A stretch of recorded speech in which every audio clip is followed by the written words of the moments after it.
दोस्तों नमस्कार और जय हिंद। आज हम जो अभी काफ़ी हंगामा मचा हुआ है इज़राइल और जो हमास को कन्फ्लिक्ट को लेके, उसके बारे में अभी हम ये जो चर्चा है उसको आगे बढ़ाएंगे, क्योंकि इसके बारे में काफ़ी सारा चर्चा हो चुका है। आज जो राष्ट्रपति बाइडेन है अमेरिका के, वो भी आके इज़राइल पहुंच गए हैं। काफ़ी भव्य स्वागत हुआ उनका, खुद नेतन्याहू गए थे एयरपोर्ट पे। तो इससे पहले जो सेक्रेटरी ऑफ स्टेट हैं अमेरिका के एंथनी ब्लिंकन, वो भी 2 बार इजराइल का दौरा कर चुके हैं। और उसके साथ साथ जो दूसरे कंट्रीज़ हैं, जो दूसरे जो रीजनल पावर्स हैं, दे आर सम वे और the other associated with this conflict, जो सीरिया हो गया, इजिप्ट हो गया, तो वहाँ पर भी उन्होंने दौरा किया, डिप्लोमेटिक एक्सचेंजेस किया। कई सारे वार्तालाप हुए इसी पर्टिकुलर कन्फ्लिक्ट के बारे में कि जो इजराइल हमास जो कन्फ्लिक्ट है वो कैसे ज़्यादा एस्केलेट ना करे, और इसके पीछे जो भी कारण रहा हो, अभी जो क्राइसिस है उसको कैसे सॉल्व किया जाए, कोई ज़्यादा ह्यूमैनिटेरियन क्राइसिस बड़ा सा ना हो, और उसके साथ साथ इसको जितना जल्दी रिजल्व करेंगे उससे क्या होगा कि जो रिफ्यूजी क्राइसिस होने वाला है वो भी कम हो जाएगा। जो मान लीजिए और ज़्यादा सिविलियंस जो इस झगड़े में कैनन फोडर बन सकते हैं, उसका भी प्रॉस्पेक्ट कम हो जाएगा। और जो इकोनॉमिक डाउनफॉल है, इसका जो इकोनॉमिक इम्पैक्ट पड़ेगा पूरे रीजन के ऊपर, वो भी कम हो जाएगा। जो सप्लाई चेन है, खास करके जो ऑयल एंड गैस का सप्लाई चेन है, क्योंकि बहुत सारा जो सप्लाई है गैस और ऑयल का मिडिल ईस्ट रीजन से कई सारे देशों में पृथ्वी में जाता है, तो उसका भी चांसेस कम होगा। तो कई सारे फायदे हैं ये कॉन्फ्लिक्ट को पूरा लिमिटेड वे में रखने के लिए, और जितना जल्दी हो सके इस कॉन्फ्लिक्ट को ख़त्म करने के लिए। ये कोई बड़ा सा वार या युद्ध की तरफ ना जाए, बहुत सारे कंट्रीज इनमें इन्वॉल्व ना हो। जो अरेबियन कंट्रीज़ हैं वो एक रीज़नेबल डायलॉग प्रोसेस शुरू करने में मदद करें, भागीदार बने। ये सब को लेकर के वेस्टर्न कंट्रीज़ तो ऐसे भी वेरियस लेवल पे, डिप्लोमेटिक लेवल पे बात कर रहे हैं, लेकिन अमेरिका इसमें पूरा आगे आकर बात कर रहा है। लेकिन उसके साथ साथ अब ये भी देखेंगे कि अमेरिका जो है वो इजराइल के साथ भी खड़ा हुआ है डट के। और जो अभी तक जो प्रिपरेशन हुआ है, बोथ मैन एंड मटेरियल, जो यूएसएस जो नेवल कैरियर ग्रुप है वो भी आके मेडिटेरेनियन सी में पहुंच गया है। जेराल्ड फोर्ड आ गया है, Eisenhower is on the way, very close to Israel coast ये लोग स्टेशन होंगे, और इनके पास काफ़ी फायर पावर है। They are having more than 150 aircraft fighter jets. तो ये सब डेफिनेटली गारंटी देता है। और ख़ास करके एंथनी ब्लिंकन ये खुल्लम खुला बोल भी चुके हैं कि कोई भी स्टेट या नॉन स्टेट एक्टर जो हैं इस कॉन्फ्लिक्ट का फ़ायदा उठाने की कोशिश ना करें। खास करके उनको जो डायरेक्ट वार्निंग है वो हिजबुल्लाह को है, वो सीरिया को है, और ईरान को भी है। तो इसमें कोई भी इन्वॉल्वमेंट उनका ना हो, इसका फ़ायदा ना उठाएं। इजराइल का जो लेजिटिमेट राइट है to defend itself, to destroy the terrorist infrastructure and the network that is related to Hamas, ये सब करने दिया जाए इजराइल को।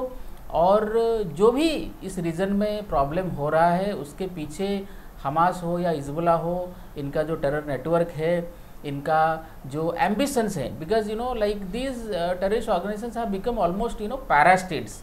जैसे एक स्टेट का कैपेबिलिटी होता है, मिलिट्री कैपेबिलिटी, उस लेवल पे इनके कैपेबिलिटी हो गए। देर ऑलमोस्ट लाइक पैरा स्टेट्स। इनके पास लाखों हथियार हैं, काफ़ी मॉडर्न टेक्नोलॉजी वेपनरी है, और इनको काफ़ी सारे जगह से हेल्प भी मिलता है। जैसे ईरान से मिलता है, कुछ लोग बोलते हैं जो इसमें चाइना का भी इन्वॉल्वमेंट है, सीसीपी का बड़ा कनेक्शन है हमास के साथ, और डोनेशन तो काफ़ी इनको मिलता है। क्योंकि हम लोग देख रहे हैं गाज़ा पट्टी में तो इनका कुछ इकोनॉमी है ही नहीं, लेकिन सबका बड़ा बड़ा बिल्डिंग है, सब बड़े बड़े बिल्डिंग में रहते हैं। और इतने छोटे जगह में 2.5 मिलियन फिलिस्तीनी रहते हैं। उनका ना कोई एग्रीकल्चर लैंड है, ना सर्विस सेक्टर कोई इतना स्ट्रांग है, लेकिन फिर भी इनका जो पर कैपिटा जीडीपी है वो $3,500 प्लस है।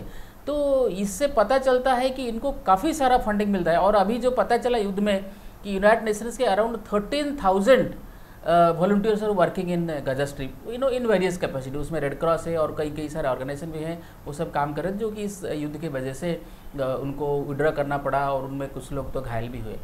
और ख़ास करके जो अभी जो रिपोर्ट आई है कि पैलेस्टाइन में जो गजा स्ट्रिप है वहाँ पे जो एक बड़ा सा हॉस्पिटल था, तो उसको वो भी अटैक के इसमें आया और उसमें का करीब 500-600 लोगों की मौत हुआ है। जो पता चल रहा है कि उसमें कई सारे हमास आतंकी थे जो वहाँ पे आकर शरण लिए हुए थे, क्योंकि उनका तो मोडस ऑपरेंडी यही है कि बाहर जाओ, अटैक करो और आके ऐसे जगह में छुप जाओ, ऐसे सील्ड बनाओ ताकि वहाँ पे सिविलियंस हों, बच्चे हों, औरतें हों, तो फिर कोई जो रिटालिएट करने के लिए आएगा, he or she will feel constrained or that country will feel constrained or deterred, so that they would think that if they are going to retaliate or attack in the same fashion with the same force, then probably it will have a lot of civilian casualty and that won't be acceptable to the rest of the world population. तो ये जो concept है, इसी concept को और ये जो modus operandi है, इसी को अप्लाई करते हुए हमास का ये काम है मुझे लग रहा है। और अगर इजराइल ने अटैक किया है तो इजराइल तो ऐसे भी कोई सिविलियन फैसिलिटी अटैक नहीं करेगा, क्योंकि उनका जो because they are having a constitutional democratic setup, they believe in rule of law, they are having a very professional army, they are definitely a gentleman's army. They are not going to attack any civilian kind of installation without any reason. If at all they have attacked, there must have been some internal report that refers to this kind of Hamas militants taking shelter in that hospital. और अगर ये नहीं हुआ है, then the other side is that Hamas has deliberately attacked that hospital in order to give a bad publicity or bad name to Israel, and so that there will be more pressure on the Israel not to go for further retaliation or to limit its way of retaliation. Because अभी जो पता चल रहा है कि जो entire intelligence gathering हुआ है with regard to the tunnel defense system of the Hamas लोगों को पता चल रहा है कि हो सकता है एक बहुत बड़ा कार्रवाई हो, and they will get overwhelmed, they will not be able to repel the attack, or if at all they were thinking that they will surround the Israel army and then Israel army will get overwhelmed and overpowered, or they will not be able to sustain the guerrilla war. उनको ऐसा लग रहा था, लेकिन अभी लग रहा है कि अमेरिका भी आ गया है and they are having much better technology, arms and ammunitions. मुझे तो लग रहा है कि एक ऐसा पॉसिबल ऑप्शन भी होगा कि पूरा टनल सिस्टम को फ्लडेड कर दें, समुद्र से कोई एक टनल बनाए, कोई एक ड्रेन टाइप का बनाए, पानी पूरा भर दें उस टनल में, and these people who are taking shelter in the tunnels, they have no choice but to come out. तो ये जो हमास का जो लोग हैं, इनको लग रहा था ये तो चूहे जैसे हैं कि जैसे इनको अटैक करेंगे और इधर उधर टनल में घूमते रहेंगे और इनको पकड़ना मुश्किल हो जाएगा। तो ये उनका मोडस ऑपरेंडी था, कोई प्लान प्रोसीज्योर था, लेकिन वो धीरे धीरे कम होता हुआ नजर आ रहा है। The confidence that Hamas was showing, it is getting drastically watered down. They are not having the kind of overconfidence that they were having few days back when they went to deep inside the Israel and attacked Israel and killed almost around 1200 to 1300 civilians in that particular attack.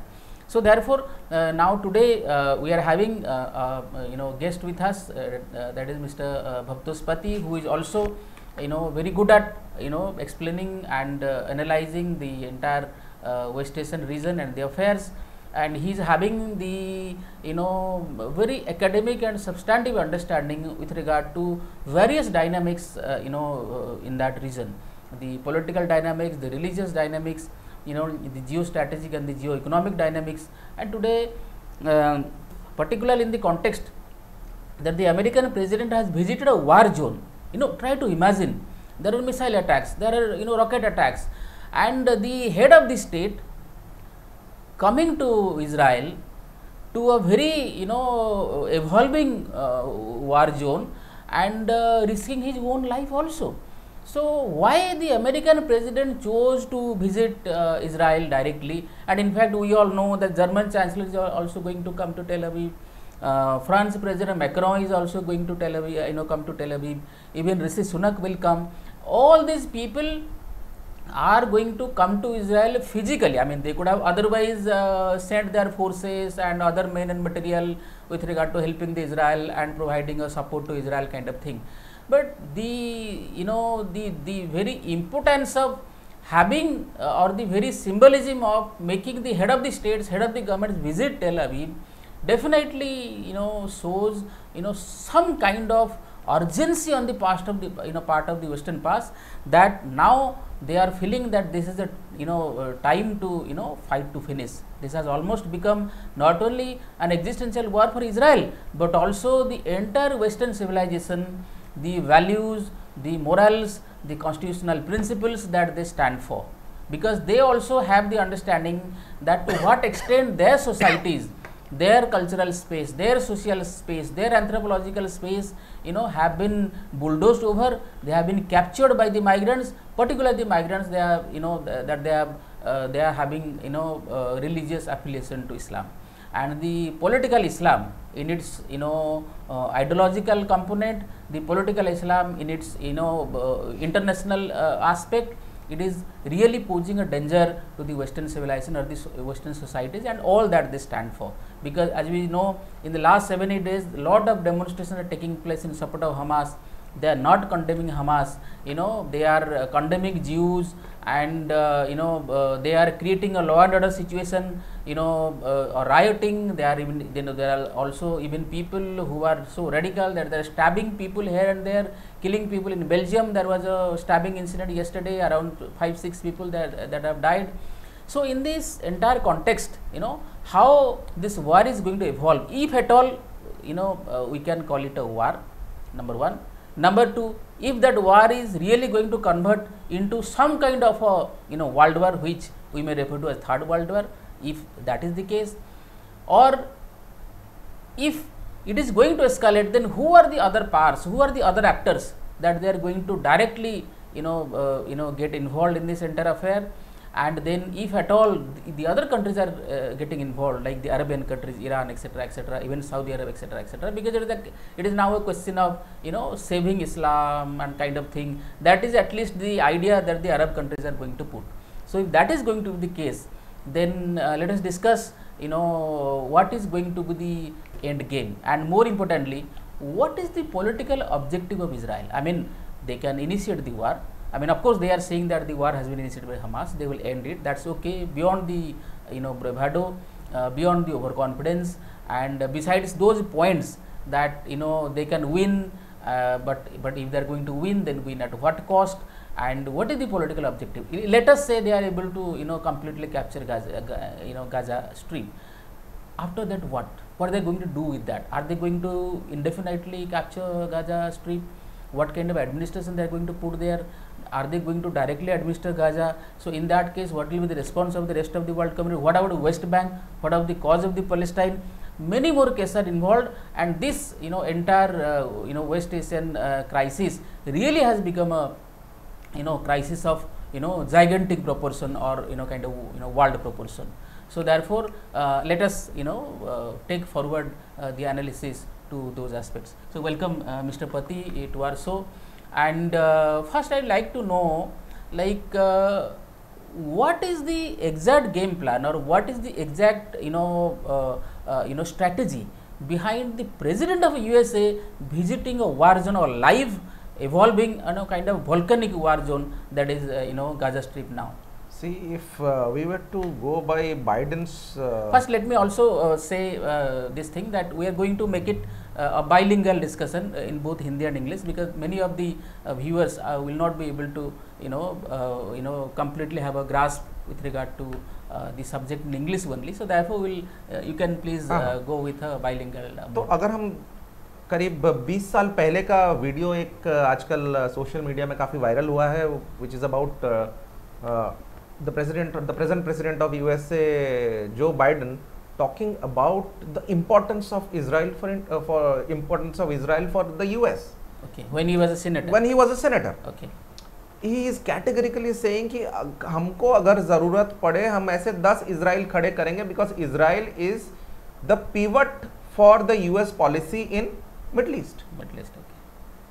क्योंकि जरूरत पड़े तो 10 Israel खड़े करेंगे। और आज ये situation हो गया है कि एक इजराइल को बचाने के लिए यूएसए को आना पड़ रहा है। तो चीज वही है कि the Democratic Party or the Republican Party is substantially funded by the Jews.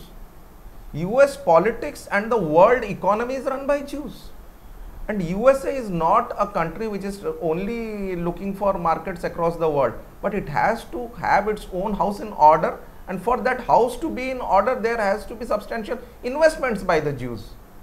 So Jews are Is it the only thing that the Jews are rich and they are investing, or also it is something that is in relation to what Western civilization stand for, like democracy, values, morals? Exactly. See, the Jews have migrated to various parts of the world, and across the globe they are a very, very important element of democracy. They have been very supportive of democracy across the globe.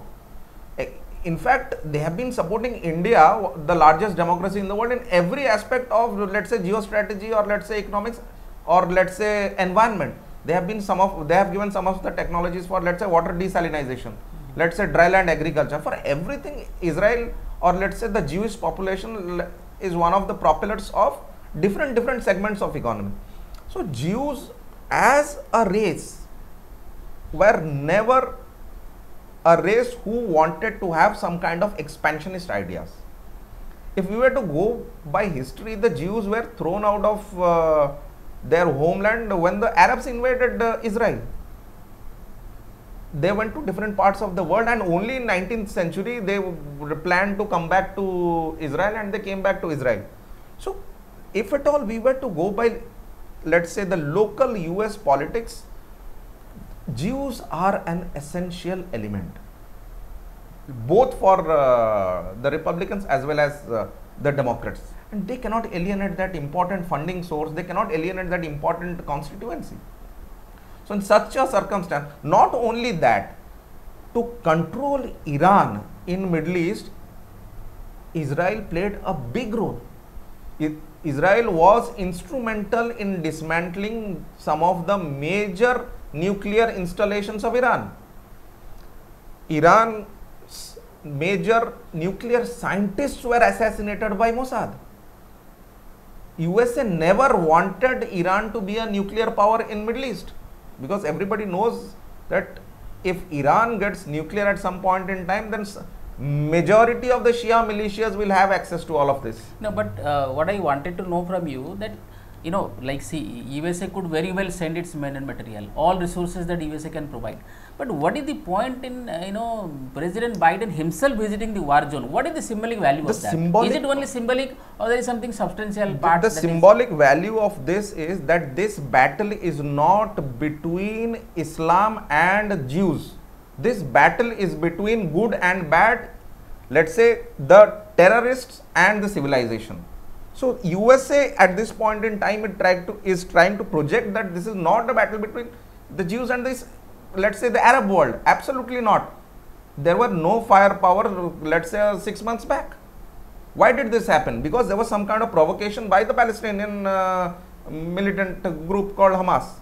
So my argument at this point in time is, if at all the USA leadership is totally backing the Israeli government, the unit, let's say their united government which they have just put in, it is only to show that we strongly back the rule of law, and Hamas doesn't represent any rule of law. As you know that in 2005-06 Israel totally dismantled all its settlements in Gaza Strip. They went back.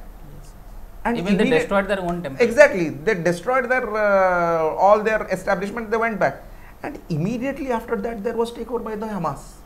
What did Hamas do in the last let's say 17-18 years? So you are saying that was in fact a wrong step to take? That was a wrong step to take, because the West Bank in itself at this point in time is controlled. But Gaza is the only place which is not getting controlled, because it has totally been Palestinian group Hamas totally took over Gaza by overthrowing Fatah. Fatah wanted peace, but even now also the Palestinian president Mahmoud Abbas, he also in unequivocal terms he condemned the Hamas and the atrocities, the barbaric and the blatant violation of everything that Hamas did on that day, and he also said that Hamas is worse than ISIS. That also he said. Absolutely. Now the fact is like मुझे तो ये भी पता चला कि Joe Biden है, I mean he will take a direct stock of the military preparation that Israel is having, कि क्या प्रिपरेशन हुआ है, क्या ऑब्जेक्टिव अचीव करेंगे, and probably he will visit the war room. He will be made to understand the entire picture, what intelligence is available, what operation they are going to take, how much time it is going to take in plan 1 A, plan B, plan C. If plan A fails, what is plan B? If plan B fails, then what is the contingency C? How they are going to destroy the tunnel defense system of Hamas, and along with that if other countries get involved then what response Israel will have. ये सब तो है, लेकिन अच्छा मुझे बताइए कि अभी जैसे जो अभी तक जो सिम्टम है कि this war is going to escalate, Arab countries are meeting together, they are going to take a stand, but the fact is that अगर अमेरिका इसमें इन्वॉल्व हो रहा है, इनफैक्ट हो चुका है मेरे ख्याल से, तो अरब वर्ल्ड में एक तो अमेरिका के कई सारे बेसेस हैं, that is treaty based military alliance सबके साथ है, कतर के साथ है, यूएई के साथ है, सऊदी अरब के साथ है, ये सबके साथ है। उसके साथ साथ अमेरिका के बड़े अच्छे इकोनॉमिक रिश्ते भी इन सारे कंट्रीज़ के साथ है। तो इसी हालत में जब अमेरिका अपना ग्राउंड फोर्स ला के यहाँ पर डिप्लॉय कर रहा है, करने की संभावना बहुत ज़्यादा है, 99.99% है, एयरक्राफ्ट कैरियर्स भी आ गया, तो कोई क्या स्कोप बचता है कि ये जो ब्रिवाडो कर रहे हैं the Iranian leadership, other Islamic groups, और ये जो इस्माइल हनिया जो है ये ईरान के फॉरेन मिनिस्टर के साथ बैठ के गुफ्तगू कर रहा है, तो ये सारे चीज़ें हो रहा है। तो मुझे ये बताइए कि कोई स्कोप क्या है कि अगर अमेरिका ग्राउंड में इन्वॉल्व हो जाता है डायरेक्टली, तो इनका कोई वजूद है, कोई कैपेसिटी है कि वो जाके डायरेक्टली कन्फ्रंटेशन करेंगे इजराइल फोर्सेस को along with the American force?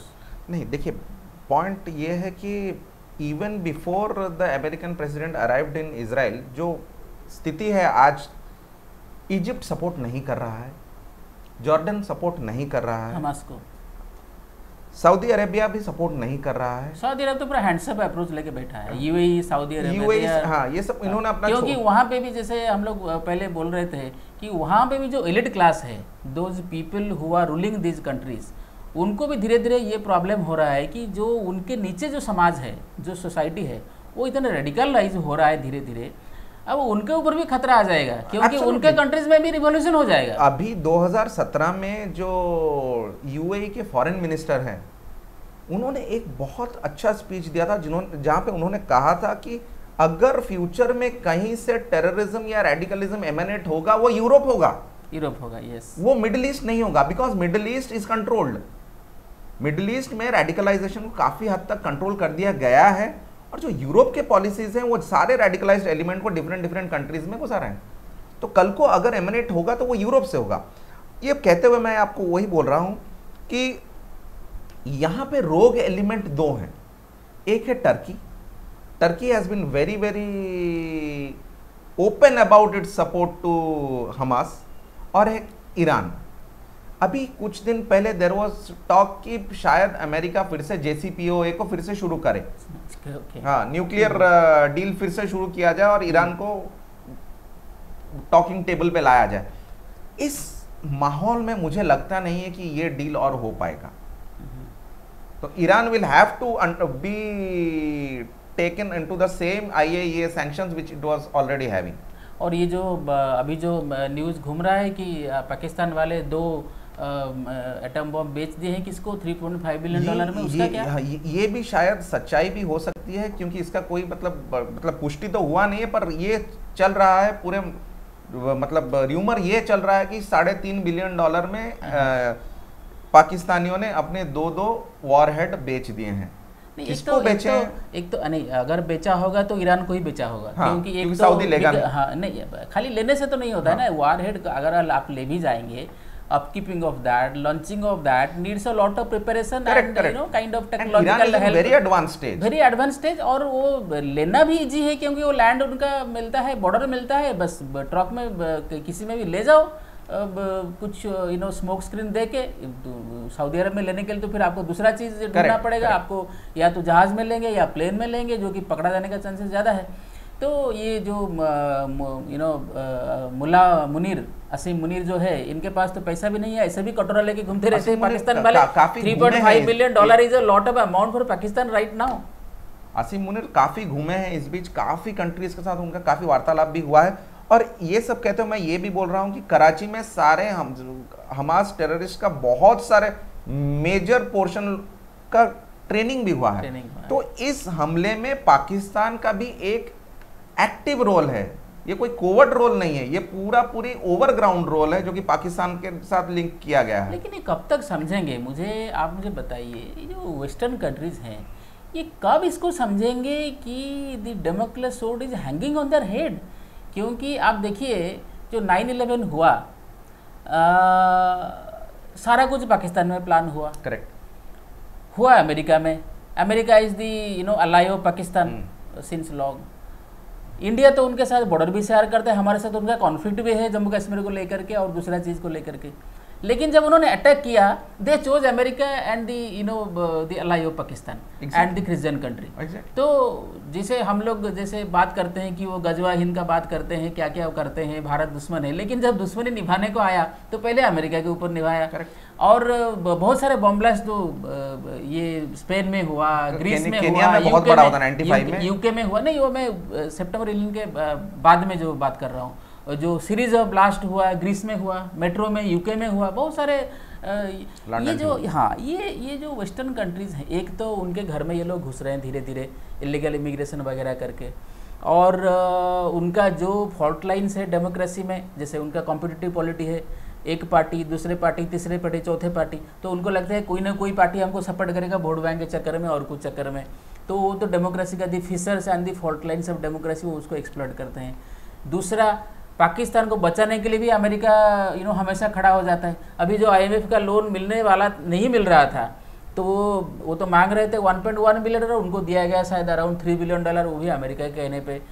तो एक तो बार बार ये बोलते हैं कि Pakistan is epicentre of terrorism, all terror things are emanating from Pakistan, Pakistan is providing all kind of infrastructure, moral, material, ideological, indoctrination, help, सब कुछ पाकिस्तान दे रहा है।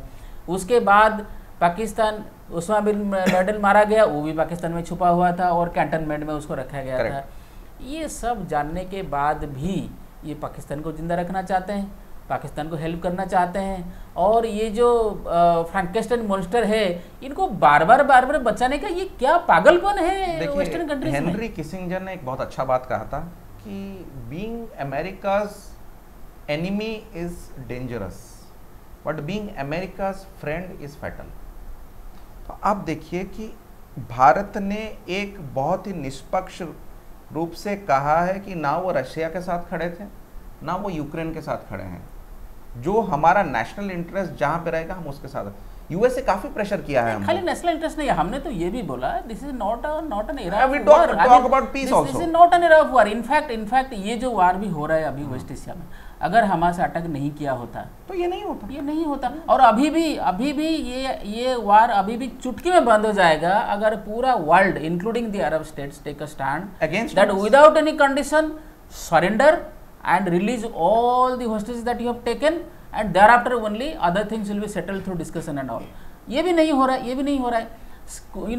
रिलीजियन के नाम पे सब डिवाइड हो गए हैं, करेक्ट सब डिवाइड हो गए। अब G20 कहाँ चला गया, G7 कहाँ चला गया, यूनाइटेड नेशंस कहाँ चला गया, and now the same old world that we are facing, that everything is fair in war.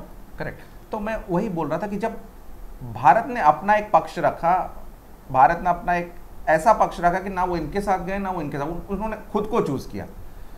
America से बहुत प्रेशर आया था उस टाइम में हमारे ऊपर, तो हमने वो प्रेशर को भी, we have undergone that pressure, we have undertaken that pressure and we have taken a very very positive stand, principle stand, जो कि भारत के लोगों को भी गर्व होगा कि हमने इतने दिन बाद एक अपने लिए एक ऐसा स्टैंड लिया। जब यूएसए की बात हमने नहीं मानी, यूएसए ने भी एक काउंटर में, जो आप अभी कुछ देर पहले बोल रहे थे कि IMF जो FATF से हटाया, using Pakistan as leverage against India, like वो जो बार-बार करते रहते हैं। एग्जैक्टली, उनको पता है कि अगर हम जितना चाहे, एक फॉरेन पॉलिसी में डी-हाइफनेशन आता है कि हम पाकिस्तान से दूर जाना, क्योंकि उनकी औकात नहीं है हमारे साथ खड़े होने की, बट वो लोग हमको बार बार उसके साथ जोड़ने की कोशिश करते हैं। तो अमेरिका ने एग्जैक्टली वही चीज किया है कि जैसे कि हमने उनके बात नहीं माना है यूक्रेन क्राइसिस में, तो उसी के बाद से आप देखिए कि थोड़ा पाकिस्तान की तरफ सपोर्ट अमेरिका का और यूनाइटेड नेशंस का IMF का थोड़ा बढ़ गया है। और अभी ये अगर जैसे मान लीजिए वार एंड टेरर कंप्लीट हुआ, सक्सेस हुआ, फेलियर हुआ, अलग बात है, लेकिन करीब करीब 2 डिकेड तक अमेरिका लड़ता रहा। करेक्ट। अफगानिस्तान में लड़ता रहा, इराक में लड़ता रहा, और पता नहीं क्या क्या हुआ। उसके बाद अमेरिका को लगाता है कि now we are getting a sigh of relief, probably ये इस्लामिक जिहादिस्ट से के साथ हमें और नहीं लड़ना पड़ेगा। And what mister Biden said that we are preparing for bigger things and for different kind of conflict zones. उसके बाद धीरे धीरे पता चला ये रसिया यूक्रेन वार भी हो गया, उसमें भी अमेरिका इन्वॉल्वमेंट हो गया। सबसे दुखद बात ये है कि America even didn't try to douse the fire with regard to Ukraine and Russia. They didn't even try to create some kind of peace process independently and separately, so that they can talk to the Russian president. I mean, Mr. Putin is just a phone call away from Biden. Absolutely. He didn't do that. He allowed that war to happen. There was no effort from American side. Instead, they declared him as a war criminal and he is unable to move out. And he was declared a war criminal. ICC का warrant उनके नाम पे आ गया। और अभी America के back to square one, 9 सितंबर 11 में जहाँ खड़ा था, अभी अमेरिका वहीं पे खड़ा है, बाकी साथ में इजराइल है। और ये फिर वही हो गया, फिर वही, because at that time also though they were talking about war against terror, it was actually an Islamic terror that we are referring to, and now they are again fighting the same Islamic terror. ये बार बार यही problem में फंसते हैं, कुछ करते नहीं है इसके ऊपर। अभी भी ये जो चांस है, is America going to really take a position where they are going to root out this Islamic fundamentalism, at least from the Middle East region? Absolutely, absolutely. देखिए, are they going to do you believe they are going to do that, or they will again have that same monkey balancing kind of approach, create some kind of equilibrium? तो अभी ये situation उभर के आ रहा है। अच्छा, अभी जैसे हम लोग बात कर रहे थे, अभी तो बाइडेन साहब तो पहुंच गए हैं इजराइल में। उनके पास 2 ऑप्शन है कि अमेरिकन मिलिट्री को डायरेक्टली इन्वॉल्व करेंगे इजराइल के साथ ग्राउंड ऑपरेशन वगैरह करने के लिए, या फिर स्टैंड बाय मोड पे रखेंगे, इजराइल इंटरवेन करेगा, ग्राउंड ऑपरेशन करेगा, अगर एस्केलेट हुआ या इजराइल वाले संभाल नहीं पाए या इस टाइप का कोई ऐसा इमरजेंसी सिचुएशन हो गया, तब जाके वो इंटरवेन करेंगे। तो अगर तब इंटरवेन करते हैं तो फिर दूसरे कंट्रीज़ क्या करेंगे? मुझे सिर्फ आप ये एक चीज़ बताइए कि अमेरिका तो इन्वॉल्व हो गया, मान लीजिए हो गया, मान के चलिए, तो ईरान जो ज़्यादा फुदकता है कि हम तो ये कर देंगे, हम तो वो कर देंगे। कल तो वो ईरानी फॉरेन मिनिस्टर बोल रहा था कि अगर आज रात हम अटैक नहीं करेंगे इजराइल को, कल इजराइल हम पे अटैक करेगा। पता नहीं कौन से ख्याली पुलाव खाते हैं, कौन से ख्याली दुनिया में रहते हैं ये लोग। जाके हमास के इस्माइल के साथ बात करते हैं, टेररिस्ट ऑर्गेनाइजेशन के साथ बात करते हैं, वगैरह वगैरह। एक तो सिविलाइज नहीं है ये लोग, दूसरा ऐसे ही ओवर कॉन्फिडेंट बात करते हैं। तो अगर ईरान इसमें कोई ऐसा गलत स्टेप लेता है तो आपको क्या लगता है अमेरिका पूरा स्टार्ट कर देगा ईरान का कारपेट बम्बिंग? क्योंकि इलेक्शन भी आ गए हैं, बाइडेन साहब को कुछ दिखाना है, बाइडेन साहब को इलेक्शन में कुछ तो दिखाना है कि ये देखिए मेरा सक्सेस, देखिए मैं ईरान को तबाह कर दिया, वो न्यूक्लियर बम बनाने वाला था। एब्सोल्युटली मुझे लगता है कि ये इरानियन थियोक्रेसी का बिगिनिंग ऑफ द एंड है। Yes. And they will destroy themselves. Yes. इसमें कोई नई बात नहीं। देखिए, वो सारे शिया मिलिशियास को हेल्प करते हैं, बट सिर्फ क्योंकि हमास इजराइल के अगेंस्ट है तो एक सुन्नी मिलिशिया को भी हेल्प कर रहे हैं, तो उनका वैसे कोई एफिलिएशन, पागलपन का दौरा पड़ा है, कोई एफिलिएशन नहीं, क्या जरूरत था उनको कोई एफिलिएशन। ये सिर्फ और सिर्फ इसलिए किया जा रहा है क्योंकि ये सारे कंट्रीज मिडिल ईस्ट में एलियनेटेड हैं, इनकी आगे कोई जरूरत नहीं है। और वो हदीस को लेके बैठे हुए हैं कि जब तक सारे जीव को नहीं मारेंगे, सारे काफिर को नहीं मारेंगे, तब तक पता नहीं क्या क्या, ये पागल हो गए हैं ये पूरा आप देखिए, what is the objective of theirs on earth, I mean their lives on earth. क्या किस लिए जिंदा है वो लोग? खाली मरने के लिए नहीं। उनका तो बोला गया है कि आप अगर जिंदा हुए हैं ही मरने के लिए, कि आप जिंदा पूरा एग्जैक्टली मरना ही आपका फाइनल एम है, पूरा धरती को कब्रिस्तान बना के मरना ही आपका फाइनल एम है। मरने के बाद ही आपको जो मिलना है वो मिलेगा, अभी कुछ नहीं मिल सकता। तो आप ऐसा कोशिश करें कि आप जल्दी से जल्दी मरे और ऐसा काम करके मरे कि आपको ज्यादा से ज्यादा बेनिफिट्स मिले मरने के बाद। अच्छा, तो ये है उनका लॉजिक। तो नहीं तो इतने शहीद कहाँ से निकल जाते हैं? शहीद जिनको, अच्छा, ये आपको क्या लगता है ये कॉन्फिडेंस उनका अब जो दिखा रहे हैं कॉन्फिडेंस, ये कॉन्फिडेंस कहीं उससे तो नहीं आ रहा है कि वो पाकिस्तान से 2 वारहेड ले चुके हैं और उनको लगता है कि अगर हमसे कोई ज़्यादा मुकाबला करने की कोशिश करेगा तो फेंक देंगे। यहाँ पे दो पॉसिबिलिटीज हो सकते हैं। एक, ट्रम्प साहब ने कुछ दिन पहले अनाउंस किया है कि अमेरिका ने $6.5 बिलियन ईरान को दिया है किसी एक स्वैप डील में। हाँ। वो तो ओपन हो गया, पब्लिक वो दिया ओपन है तो ओपन हो गया। तो ये पहला मुद्दा है। दूसरा मुद्दा ये है कि या तो वो पाकिस्तान से वॉरहेड्स लिए हैं तो उनका कॉन्फिडेंस ज्यादा, तो देखिए पैसा भी है, तो फायर पावर भी। 2 वॉरहेड में क्या होगा, ईरान बच जाएगा? ईरान क्या तो नहीं ईरान के पास तो कोई ऐसा मिसाइल नहीं है जो अमेरिका पहुंच जाएगा। नहीं, और अमेरिका वाले अमेरिका तक कारपेट बॉम्बिंग करना स्टार्ट कर देंगे, 2 दिन में इनका चित्रे उड़ा देंगे।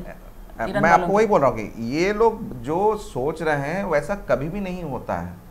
ये लोग मैक्स टू मैक्स क्या कर सकते हैं, ज्यादा बकवास कर रहे हैं मुझे लग रहा है। इजराइल के ऊपर अटैक कर सकते हैं, बट वो भी कुछ नहीं होने वाला क्योंकि उनका एयर डिफेंस सिस्टम बहुत स्ट्रांग है, तो क्या हो जाएगा इससे। बट अगर वैसा कुछ होता है तो आप सोच लीजिए कि इरानियन नहीं, इजराइल के ऊपर अगर अटैक करने का, खास करके न्यूक्लियर अटैक करने का प्लान ईरान करेंगे तब तो इजराइल तो चुप नहीं बैठेगा। वो तो प्रीएम्प्टिव स्ट्राइक कर देगा पूरा ईरान में, क्योंकि उनके पास तो लग रहा है, ऐसे सुनाई दे रहा है 200 इजराइल के पास बहुत सारे न्यूक्लियर वेपन्स है और काफी एडवांस स्टेज के न्यूक्लियर वेपन्स। तो इजराइल के लिए कोई डर का माहौल नहीं है। अगर आप इजराइल पे एक डालेंगे तो इजराइल आपको साफ कर देगा। Iran as a country will be obliterated from the map of the world. Not only Iran but also Pakistan, ये दोनों देश will be obliterated from the map of the world. तो मुझे लगता है कि ये उनका फुलिशनेस है जो वो ऐसी ऐसी बातें कर रहे हैं, क्योंकि एक उनका भी कॉन्स्टिट्यूएंसी है जो कि बहुत रेडिकलाइज्ड हो चुका है। लेकिन कॉन्स्टिट्यूएंसी क्या, उनको तो इलेक्शन नहीं लड़ना है, नहीं लड़ना काहे का कॉन्स्टिट्यूएंसी भाई? बट एक लोगों का सपोर्ट, क्योंकि यंग मास तो बिल्कुल सपोर्ट नहीं कर रहा है आज के डेट में थियोक्रेसी को। दे वांट फ्रीडम, क्योंकि अभी जो ईरान में हुआ हिजाब को लेकर के, हाँ, they want freedom. सारा the entire youth mass in Iran, it seems they are completely alienated they from the government. want to leave this religion, they want to move out. They are saying we are of Persian origin, we want to get back to we were Zoroastrians, we want to get back to our original religion. We don't want this is like an imposed religion on us. Exactly. So the youth of Iran is not at all supporting the theocracy. So that means now America can take the plea that they are going to liberate the young masses, the youth masses of Iran from the draconian Islamist regime. They have been trying this from 1979. They've been unable, but I think this may give them a good chance for liberating the people of Iran. लेकिन जैसे अगर ये सब होता है तो पूरा तो वेस्ट एशिया में पूरा पंगा हो जाएगा। There will be large scale war in West Asia and large scale death, destruction, everything, and it will definitely impact the supply chain जो ऑयल एंड गैस का है, नेचुरल गैस स्पेशली। ईरान तो बहुत ज्यादा नेचुरल गैस करता है। But एक चीज यहाँ पे और भी है कि we may see uprising in multiple countries like Iraq has Shia majority, तो there will be uprisings against the Iraqi regime as well as against whatever you have nearby vicinity, जो भी आपका यूएस का जो भी है। और ईरान में तो होगा ही होगा। पिछले अभी हिजाब के चक्कर में हमने देखा कितना बड़ा अपराइजिंग हुआ। और एक सबसे बड़ा चीज है सऊदी अरेबिया। जो eastern province of Saudi Arabia है, it is a majority Shia province. तो ऐसी जगहों में जहां पे पूरे ऑयल इंस्टॉलेशंस हैं सऊदी के, शिया लोग फिर से अपराइजिंग करके कुछ भी एक थोड़ा सा आपको रोक रहा हूँ। एक डॉक्टर अंकित शाह नाम के एक एनालिस्ट हैं जो कई सारे यूट्यूब चैनल में आते हैं and he is very famous for giving predictions and those predictions coming out to be true. तो उनका एक प्रेडिक्शन है, उन्होंने एक्सप्लेन भी किया हुआ है क्यों ये किया हुआ है, कि उनका प्रेडिक्शन है कि bye 2040 UAE will be a Hindu majority country and Saudi Arabia will be a Jewish majority country and this Iran is going to be a Christian majority country. ऐसा उनका एक प्रेडिक्शन है कि ये जैसे मूवमेंट चल पड़ा है वेस्ट एशिया में, जिस टाइप का internal strife, internal divisions, fissures धीरे धीरे पैदा हो रहा है इन सोसाइटी में, ये एंड में जाकर इनका जो रिलीजियस एफिनिटी है वो धीरे धीरे उस तरफ जाएगा और फाइनली ये उसमें कन्वर्ट हो जाएगा। उन्होंने कुछ एग्जाम्पल दिया, जैसे यूएई में जैसे मान लीजिए वो मंदिर इकोसिस्टम बन रहा है, मंदिर कल्चर, क्योंकि ये जो इसके पीछे जो इकोनॉमिक्स छिपा हुआ है मंदिर इकोसिस्टम के पीछे, वो इकोनॉमिक्स पता नहीं, आज के मॉडर्न टाइम्स में तो आप केन्स की बात करते हैं, आप पता नहीं कौन सा न्यू कंजर्वेटिव लिबरल इकोनॉमिस्ट का बात करते हैं, एडम स्मिथ का बात करते हैं। हमारे जो पूर्व पुरुष थे हजारों साल पहले ऐसा इकोसिस्टम बनाया था, जो कि मुझे लग रहा है केन्स शायद इसको ऑब्जर्व करके थोड़ा कुछ बोला होगा कि आप कैसे आर्टिफिशियल डिमांड मार्केट में कर सकते हैं, कैसे आप when there is no demand in the market how the state can create demand by investing money and pumping money into the market. वो सब चीज़ें हम बाद में मॉडर्न इकोनॉमी से पढ़ रहे हैं। तो तो इसका मतलब हम लोग इस पर रेफर कर रहे हैं कि वेस्ट एशिया में एक नया ऑर्डर बन रहा है। अच्छा, अगर ऐसा ऑर्डर बन रहा है तो मान लीजिए ईरान इन्वॉल्व हो जाता है वार में, और इंटरनल रेवोल्यूशन ईरान में भी हो जाता है, फिर सीरिया में तो होगा ही होगा, इराक में भी होगा ही होगा, फिर इजिप्ट चाहेगा नहीं हो, इसलिए वो पैलेस्टाइन को अंदर घुसने नहीं दे रहा है। So much for the Muslim brotherhood and Uma कि हम लोग इनको एक भी नहीं लेंगे रिफ्यूजी, लेकिन फिर भी इनके तरफदारी करते रहेंगे और इनसे लड़वाते रहेंगे। ये है उनका ओवरऑल स्ट्रैटेजी। सारा रिफ्यूजी तो यूरोप ले रहा है, सारा रिफ्यूजी तो अमेरिका ले रहा है। ये लोग तो अपने भाई बहन जिनको ये बोलते हैं कि ये सताए हुए हैं, एक भी रिफ्यूजी लेने के लिए तैयार नहीं है। बिल्कुल आप मुझे बताइए, अभी ईरान रिफ्यूजी लेगा? नहीं। अगर ईरान को ऑफर किया जाएगा कि आप 1-2 लाख 3 लाख 5 लाख ले जाइए, पैलेस्टाइनियन, एक भी नहीं लेगा। पैलेस्टाइन हो, एक भी नहीं लेगा। देखिए अफगान वॉर में जितने निकले थे सब कहाँ गए? सब कहाँ गए? यूरोप। सीरियन वॉर में जो सब निकले थे वो कहाँ गए? यूरोप। आपको रोहिंग्या हर देश में मिलेगा, अरब में एक नहीं मिलेगा। बांग्लादेश में नहीं मिलेंगे, बांग्लादेश वाले खुद इनको लेके अलग से आइलैंड में रखा हुआ है। तो प्रॉब्लम वही है कि we run from sharia to impose sharia. तो इनका लॉजिक ही वैसे है। लेबनान सरिया लैंड से भाग के जाना है और जहां पहुंच रहे हैं वहां पे सरिया लैंड बनाना है। एग्जैक्टली। अभी स्कॉटलैंड बुला रहा है कि आप लोग आ जाओ, हम आपको देंगे। तो मेरे हिसाब से आगे अगर है, Middle East will grow and Europe will be totally destroyed. It's a declining civilization. I mean, क्योंकि एक तो अगर हम लोग जो बोलते हैं प्रिंसिपल ऑफ कर्मा, इन्होंने जो किया है अपने कॉलोनियल पीरियड में, जितने सारे यातनाएं दी हैं लोगों को, जितने सारे बार घूम फिर के आने वाला है। और ये लोग एटम बम फाइटर जेट्स पकड़ के बैठे रहेंगे और इनका completely the society will be taken over by the radical elements and woke elements both we are having extremes. there is not middle path तो है ही नहीं। तो यूरोप एज ए सिविलाइजेशन पूरा खत्म हो जाएगा। और अगर यहाँ पे मिडिल ईस्ट को संभाल लिया जाए तो मिडिल ईस्ट के लिए एक नया बहुत अच्छा एरा आने वाला है। If because I am seeing good prospects, because I am seeing good leaders, be it Mohammed bin Salman, be it MBZ हो, तो किंग अब्दुल्ला हो। Now it seems they are far better visionaries than the so called European leaders like Macron और ऋषि सुनक और Biden. Absolutely. Canada में हो, US में हो, आपके लिए यूके में हो, या फिर यूरोप में किसी भी देश में हो, क्योंकि जो प्रॉब्लम है उसको जड़ से समाधान करने की सहूलियत और इच्छा यही लोग रखते हैं। मोहम्मद बिन सलमान रखते हैं, MBZ रखते हैं, लेकिन ये बाइडेन वगैरह नहीं रखते हैं। नहीं, इनको आज तक समझ नहीं आया है कि प्रॉब्लम क्या है। कितने देश आज तक मानते हैं कि Kashmir is an integral part of India, या फिर इनको ये कॉन्फिडेंस, ओवर कॉन्फिडेंस है कि हमारा जो लिबरलिज्म है, डेमोक्रेटिक वैल्यू है, उसमें इतना स्पेस है कि ये लोग आएंगे तो फिर उसमें समा जाएंगे, हम उनको ऑब्जर्व कर लेंगे and our culture will continue to be the overwhelming culture. Sir देखिए, पूरा क्लियरली मेंशन किया गया है, democracy is valid till the time you have demography. Demography जिस दिन चेंज हो गया, डेमोक्रेसी का और कोई नामो निशान नहीं रहा। Demography is destiny. Exactly. Lebanon एक देश था, लेबनान बर्बाद हो गया क्योंकि आप देखेंगे स्ट्रेटेजिकली जितने भी पैलेस्टीनियन रेफ्यूजीज थे, they did not go to Jordan, they did not go to, नहीं वो जॉर्डन तो नहीं ले रहा था, जॉर्डन गए थे, भगा दिया। ये जो अभी जो पाकिस्तान वाले ना बड़े हमदर्दी बन के घूम रहे हैं पैलेस्टीन, वहां पे तो जियाउल हक खुद मार के भगाए हैं। 25,000-30,000 पैलेस्टीन को मारने के लिए इसको तो बुलाया था जॉर्डन के किंग ने। हाँ, जियाउल हक खुद गए थे और मार के आया। और वो दिखाते हैं कि मैं इस्लाम का बहुत बड़ा हिमायती हूँ। हाँ, तो बात यह है। तो वहां सबसे निकले कहाँ गए? सब लेबनान गए। Lebanon was doing extremely well in terms of economy. Beirut was called the Paris of East. Yes. University अच्छा था, और अभी कहाँ बेरूट खड़ा अभी है? कहाँ है बेरूट? कहाँ है बेरूट? अभी कहाँ है Lebanon? Lebanon is now the hotbed of Shia militias, Hezbollah. And for all practical purposes, Hezbollah is controlling the entire thing. Exactly. It is a parastate now. बस तो पॉइंट वही है कि और इनका क्या चक्कर है, ये जो रशिया चाइना ये घूम घूम के कुछ डिप्लोमेसी कर रहे हैं. Putin has right now in Beijing, he is visiting I think in a 2 day 3 day visit to Beijing.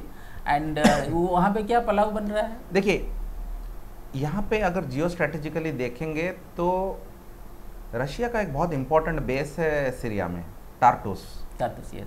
तो अगर यहाँ पे प्रॉब्लम्स क्रिएट होते हैं तो उनका जो मिडिल ईस्ट में जो एक बहुत बड़ा स्टैंड था वो पूरा पूरी हट जाएगा. और रशिया ने ईरान के साथ काफ़ी डील साइन किए हैं, रशिया और चाइना दोनों. तो अगर Iran is destroyed as a power, because Iran is doing what, it is trying to proliferate whatever China and Russia is giving. तो अगर इस कंडीशन में ईरान डिस्ट्रॉय हो जाता है और यूएसए आ जाता है, जो कि मोस्ट लाइकली है, तो आप देखिए दोनों चाइना और रशिया विल बी. लेकिन अगर ईरान अगर लड़ता है, ये युद्ध लड़ता है एज एज एन एक्टर, तो फिर वो ईरान ने जितना सारा मिलिट्री हेल्प दिया था रशिया को यूक्रेन वार में, वो सारा जो ड्रोन्स वगैरह सब दिया था, कामिकाज़ी ड्रोन एंड ऑल, तो अभी क्या रशिया हेल्प करने नहीं आएगा ईरान को? ईरान के सपोर्ट में युद्ध लड़ने के लिए आएगा नहीं? आ सकता है, क्योंकि सीरिया के सपोर्ट में तो आए थे वो. इसीलिए आप देखिए इट वाज जो यूएस का जो पॉलिसी था, सीरिया के सपोर्ट में तो आए थे. हाँ. लेकिन they always tried to stay away from the power politics. Yes. They were mostly trying to destroy the ISIS. But आप देखिए वहाँ मुझे एक प्रॉब्लम लगता है at this point in time, जैसे यूएस का सीरिया और लीबिया में पॉलिसी पैरालिसिस था, they could not read the situation very well, जिस वजह से आप देखिए बशर अल असद रह गए, रशिया इमर्ज्ड विक्टोरियस, रशिया का काफ़ी पावर बढ़ गया वहाँ पे. तो मुझे लगता है कि अगर सेम टाइप ऑफ इनका जो पॉलिसी मेकिंग रहेगा ईरान को लेके, तो अगेन रशिया एंड चाइना में become more powerful in this part of the world and USA will again have to withdraw.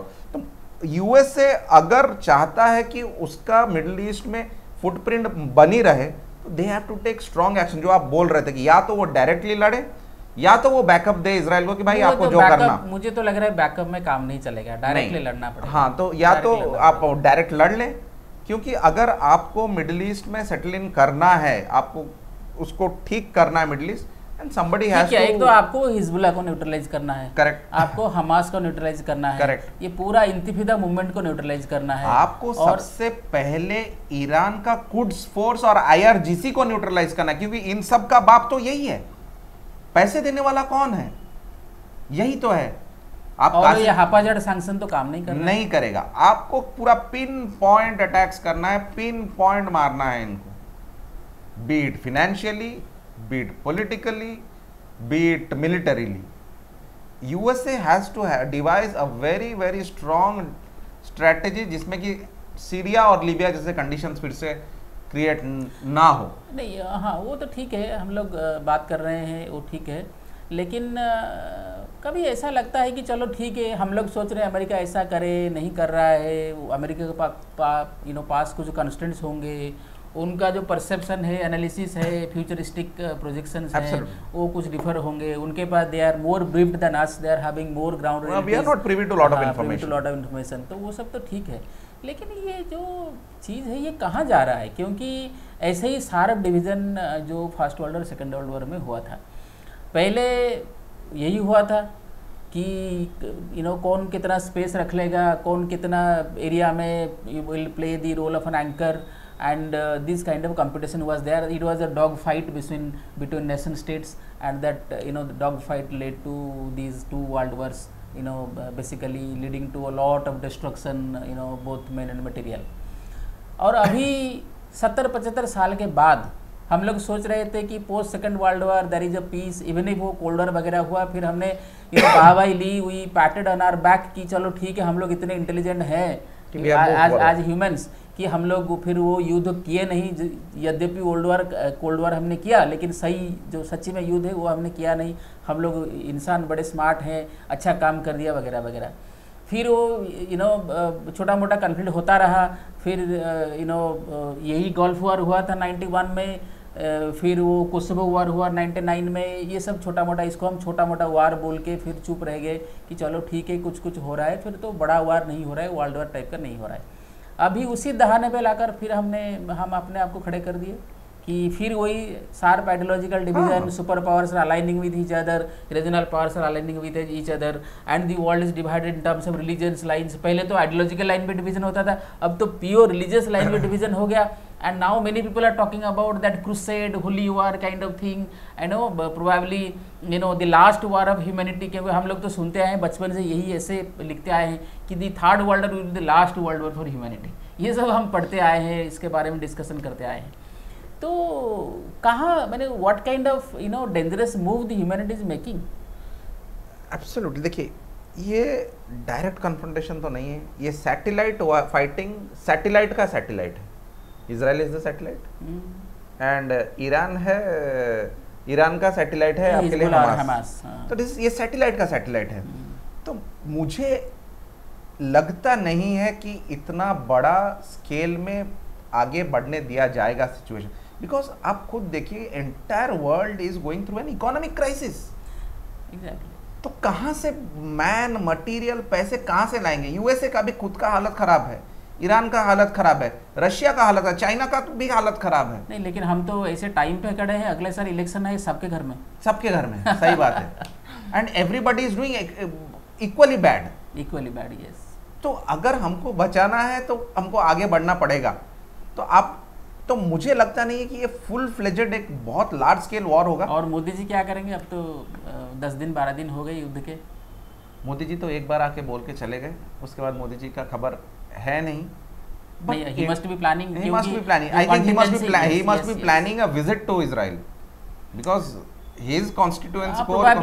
Probably right now it won't be beneficial to even Mr. Modi politically. लेकिन मुझे लग रहा है कोई contingency के बारे में ज़रूर डिस्कशन हो रहा होगा और कोई स्टडी हो रहा होगा। इसराइल हमास वार की कोई स्टडी जो मिलिट्री लोग कर रहे होंगे कि अगर जिसके हम तो घिरे हुए हैं जैसे इजराइल की तरह। बट सर, आपको लगता नहीं कि ये एकदम परफेक्ट टाइम है इंडिया के लिए कि यूएस के साथ आप नेगोशिएट करें, यूएस के साथ बात करें कि if this is the final war on terror, वो माने ना? हाँ, बीइंग फॉट, माने तब ना। हाँ, being fought, why not denuclearise Pakistan and also Iran. Iran को तो, ईरान का जितना भी आपका है पूरी खत्म कीजिए, पाकिस्तान को भी खत्म कीजिए। अभी जो 2 दिन, अभी 6 तारीख को, अक्टूबर 6 तारीख को इतना बड़ा जो धमाका हुआ था डेरा गाजी खान में, ये क्या हुआ है? कोई बोल रहा है कि शाहीन मिसाइल मिसफायर हो गया, कोई बोल रहा है कि अमेरिका वाले लेके चले गए और उड़ा के चले गए, क्योंकि क्या लेके जाएंगे? अगर आप फ्लाइट, अमेरिका वालों की बेवकूफ़ी है कि इन्होंने दिन दहाड़े, चाइना जब पाकिस्तान को न्यूक्लियर वेपन दे रहा था, ये लोग आंखें खोल के सोए हुए थे। अब पाकिस्तान वाले जा के घूम के हर जगह दे रहे हैं, न्यूक्लियर वारेंट बेच रहे हैं, ये सोए हुए हैं। और नॉर्थ कोरिया अचीव किया पाकिस्तान से लेकर के बेनज़ीर भुट्टो खुद लेके गई थी अपने बैग में जो भी है व्हाटएवर, तो वो भी सो रहे थे। तो मुझे लग रहा है if the world has been made a dangerous place to live in, उसमें अमेरिका का कंट्रीब्यूशन बहुत ज़्यादा है। और ये ऐसे बेवकूफ़ी बार करते रहेंगे और बाकी देश के लोग ये हर्जाना भरते रहेंगे। ये जो इतना सारा हमास ने जो मिलिट्री प्रिपरेशन किया, ये जितना सारा एड पैलेस्टाइन आ रहा था, वो सब डाइवर्ट होकर वहाँ पे जा रहा था। 2-3 साल से प्रिपरेशन चल रहा है, thousands of rockets, thousands and lakhs of फिदाइंस, ये सब बन रहे हैं। सब अमेरिका सो रहा है, इजराइल सो रहा है, वेस्टर्न कंट्रीज सो रहे हैं, and they are now busy discussing who is a man and who is a woman.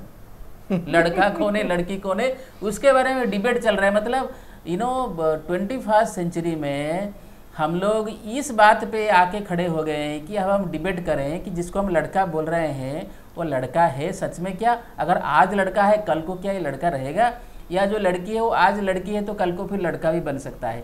तो ये डिबेट तो हम, ये जो ओकिज्म का जो चिंगारी है वो धीरे धीरे इंडिया में भी आने लगा है। और हमने तो देखा जेंडर न्यूट्रल टॉयलेट्स, बड़े लोग इसके बारे में 3-4 दिन 5 दिन शायद डिबेट भी किया। बड़े लोग हैं, बड़ी उनकी बातें हैं, पता नहीं कौन सा फिलोसफी पढ़ के आए हैं। और फिर ये अभी फिर 1-2 दिन से पहले बोला कि नहीं नहीं हम फिर इसको अलाउ नहीं करेंगे वगैरह वगैरह। तो जब तक ये बकवास चीज़ों में ये लोग घुसते जाएंगे, इनको अचीव करने के लिए कुछ है नहीं। एंड अगर ये टॉलरेंट होते हैं तो ये टॉलरेंट होते हैं सिर्फ एक ही रिलीजियन है और उनके सिंपथाइजर्स के लिए। और अब तो यूरोप में आप देखिए इतना गन कल्चर बढ़ गया है, रेडिली अवेलेबल। वो जो बेल्जियम रेप कल्चर, मतलब इतना ज़्यादा रेप बढ़ चुका है। I mean, Sweden, Norway, Finland, they were some of the most peaceful countries in the world. क्या हो रहा है वहाँ पे आजकल? बेल्जियम में क्या हो रहा है? ब्रसेल्स में भी तो अब जो Brussels has been overtaken by the Islamist radicals. Same with Germany and France. Paris आजकल ढाका की तरह दिखने लग गया है। हर तरह कूड़े का मलबा, लोग रोड पे सो रहे हैं। कहाँ से सस्टेन करेगा यूरोप इन लोगों को लेके?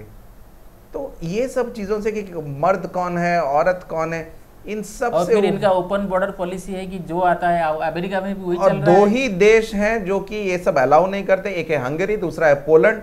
और आप देखिए पूरा डीप स्टेट लग गया है इनके विरुद्ध कि ये लोग क्यों अलाउ नहीं कर रहे हैं। तो मुझे लगता है कि 3rd वर्ल्ड वॉर भले रिलीजियस लाइंस पे हो ना हो, ये पक्का एक सेन और एक इनसेन आदमी के बीच तो जरूर होने जा रहा है कि भाई जो पागल है, और वो यूरोप में होगा, और वो यूरोप में होगा कि भाई पागल कौन है और समझदार कौन है, इन सब के बीच में होने जा रहा है। क्योंकि आपको जैसी जैसी चीजें पढ़ाया जा रहा है, और जो पागल है वही जीतेगा, और जब जीतेगा फिर वो समझदार कहलाएगा। ये भी सच्चाई है, ये भी सच्चाई। History is always written by victors, तो वो अपना उसी हिसाब से चेंज भी कर दें। तो यही है पूरा, मतलब world is becoming illogical day by day. तो इसके अलावा और कुछ मतलब आगे का रास्ता ही नहीं दिख रहा है। ठीक है, तो इस प्रोग्राम को हम यहीं पे ख़त्म करते हैं और आशा करते हैं कि जो वेस्ट एशिया में जो क्राइसिस चल रहा है मिडिल ईस्ट में, वो धीरे धीरे कम हो और गुड सेंस प्रिवेल करे among the leadership of Arabian countries at least, because if they are really going to take the role of honest mediators, they can easily convince the Hamas leadership first to release all the hostages that they are keeping, and also then surrender and allow the humanitarian aid to come to Gaza and other places. And then probably the pain and the suffering and the psychological scar that the Israeli people have suffered through, it will come to an end probably to some extent, और फिर उससे कोई piece का रास्ता खुलेगा। लेकिन इससे बढ़ के ये जो क्राइसिस मान लीजिए अभी सॉल्व ही हो गया, इससे बढ़ के जो सोसाइटी को ये जो रेडिकल एलिमेंट्स धीरे धीरे टेक ओवर कर रहे हैं, उनसे फिर सोसाइटी को कैसे छीन के वापस लेना है। क्योंकि एक टाइम था जब हमास का कोई अस्तित्व तो नहीं था पैलेस्टाइन में, फिर धीरे धीरे हमास बना, फिर हमास के बनने के बाद पूरा पैलेस्टाइन को, गाजा स्ट्रिप को तो एटलीस्ट टेक ओवर कर लिया। फिर धीरे धीरे यही होगा, फिर हमास नहीं आएगा तो कोई दूसरा आ जाएगा, तीसरा आ जाएगा, and these radical non state rather parastate actors will gather the strength of a state and yet won't be recognised as states. ना ये कोई मानवता की बात करेंगे, ना ये कोई वार क्राइम का लॉ मानेंगे, ना ये कोई इंटरनेशनल लॉ मानेंगे, या अगर नहीं मानेंगे ना इनको कोई पनिशमेंट कर भी सकता है, क्योंकि they are like scattered individuals. सुबह को नॉन स्टेट एक्टर किसके खिलाफ, क्योंकि उनका कोई ऑर्गेनाइजेशन नहीं है, कोई आइडेंटिफिकेशन नहीं है वगैरह वगैरह। तो फिर ये चलता रहेगा। तो हम ये उम्मीद कर सकते हैं कि जो भी लोग इसमें इन्वॉल्व हैं, जो बाइडेन से लेकर के नेतन्याहू से लेकर के मोहम्मद अब्बास से लेकर के MBS MBZ जितने सारे लोग हैं, और मैं तो कहूँगा कि पुतिन और शी जिनपिंग भी, और ऑफकोर्स मिस्टर नरेंद्र मोदी, ये सब कहीं एक पेज पे आए, जैसे G20 में आए थे, एक पेज पे आए, फिर जो one earth one family one future की बात हमने किया था, फिर उसी चीज़ पे हम लोग वापस आएँ। ये जो घटना घटा है इसको कैसे हम सॉल्व करें, फिर वही एक फैमिली एक फ्यूचर की तरफ हम बढ़ें। Thank you so much. please like the video, share the video, and definitely subscribe to our channel. And we are going to definitely bring in more and more such analysis that is going to be really helpful for students who are very seriously preparing for various kinds of competitive exams, particularly the civil service exam. Please subscribe to our channel, and thank you again. Thank you so much. Jai Hind, Jai Bharat.